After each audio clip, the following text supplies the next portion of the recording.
what's an initiative that you've taken on within the organization that you're most proud of? Well, quite honestly, it's the implementation of UpKeep.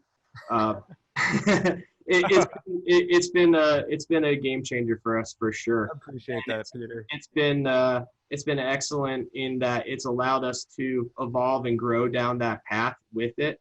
It allows us to take things in steps.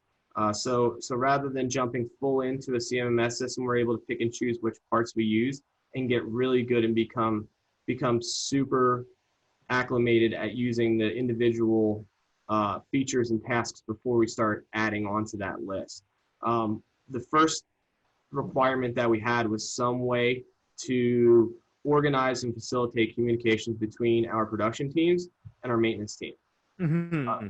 What I found was a lot of information was getting lost between what production was seeing and what maintenance knew to work on. So I wanted to find a way to organize the feedback from the production team. Hey, this seems a little loose, or this is making a weird sound. All of those observations, or this is flat out broken. We have it held together with baling wire and duct tape. The maintenance team wasn't always aware of that. So my first goal was to make sure that the maintenance team was aware of that and able to prioritize their work accordingly. So the request portal and the request features in UpKeep greatly facilitated that and allowed us to organize that information at the start.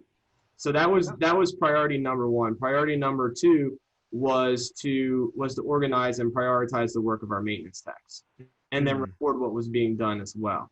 Mm-hmm. So obviously, the work order features took care of that for us.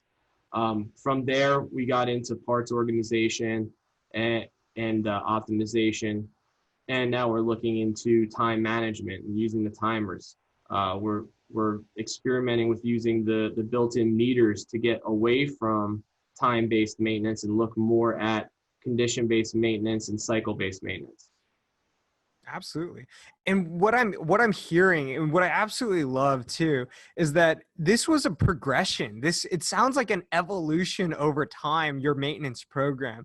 It wasn't just like a, hey, I'm going to come in and I'm going to blow everything up tomorrow, and we're going to move from just time-based maintenance to a full reliability program. This has been a evolution. Yeah, it's still going on, and patience is absolutely the key to success, what I found. If we rush any one step, we end up having to go back, backtrack, and redo that again. So we're very patient to make it so that each step gets habitual along the way, so that we can't think of doing any work on a machine without having a work order. Mm-hmm. Once we get to that level, then we can talk about adding features to those work orders.